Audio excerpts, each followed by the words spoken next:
Oh, hey, be careful. The floor is wet. Hey. Hi, your floor is wet. That statistics exam was so hard. Do you think the grades are up? Oh my God, I'm gonna check. I got a 93.93. What did you get? Oh, I don't know what I got.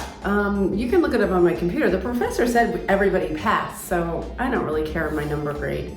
Wait, what? You got a 97. How did you get higher than me? I will never get better. I just stink at math.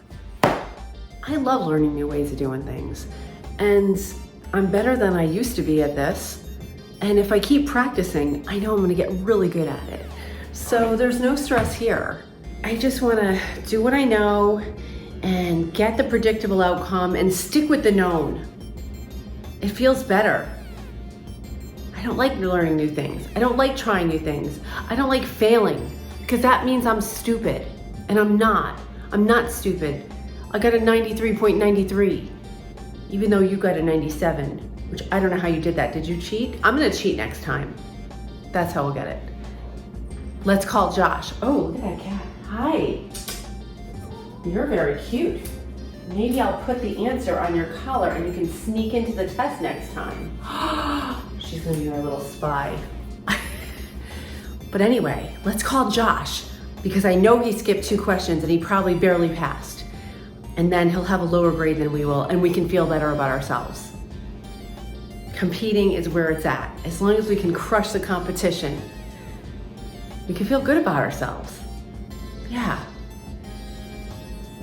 You're trying to compare us to others and make them feel bad to make ourselves feel better. I don't need that.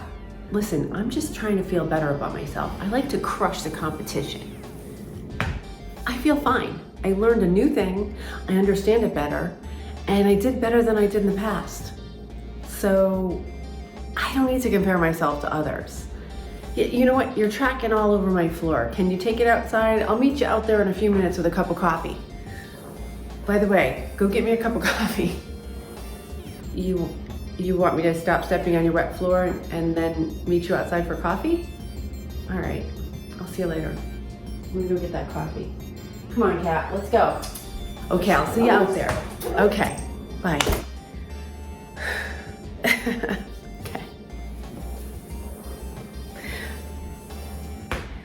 I know I'm limitless. I know I can do this. I've got to get through to her. Hi, my name is T. Waldron, and I'm on a journey to be my best self on every level possible.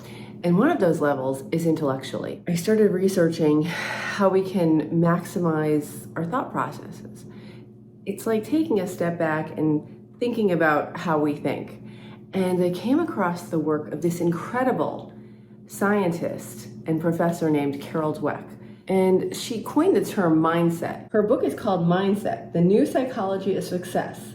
Why do some kids have a certain drive when they're learning and are okay with failure as long as they're learning and getting better, and other kids will win at all costs, go for those A's no matter what? And we've all either been one of those type of students or seen them in our classes, right? Let's break it down. Her studies show that there are 2 basic types of mindset. One is a fixed mindset, and the other is a growth mindset. Now, the growth mindset looks as a mistake as an opportunity to grow, and the fixed mindset looks as an embarrassing failure.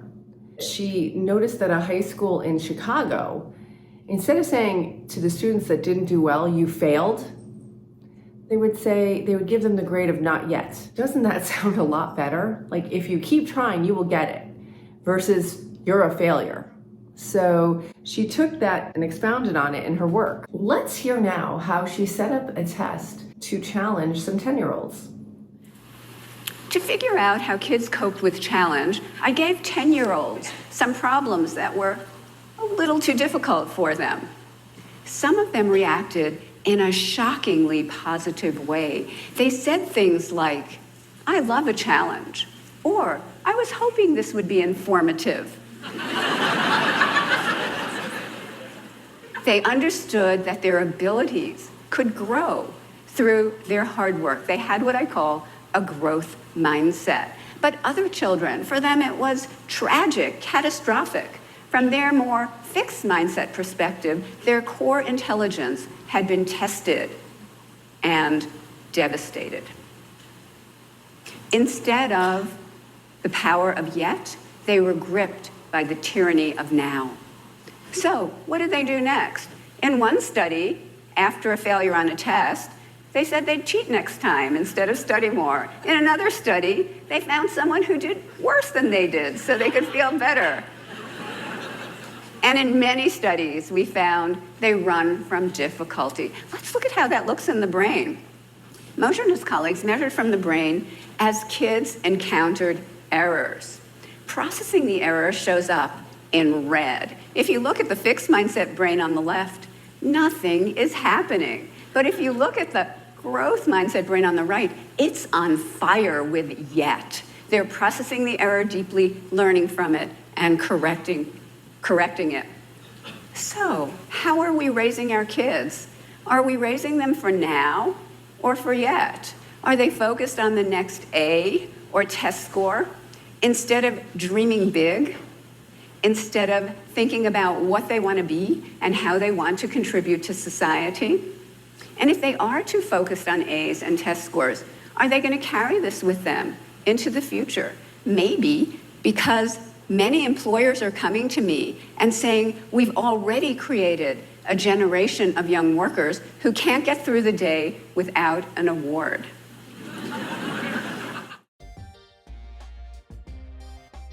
My name is T. Waldron, and I'm a journey. No, I'm not. Take two. It's called Mindset, the Psychology. No. The other group said things like, I don't know what they said. Hold on. Once you switch your mindset to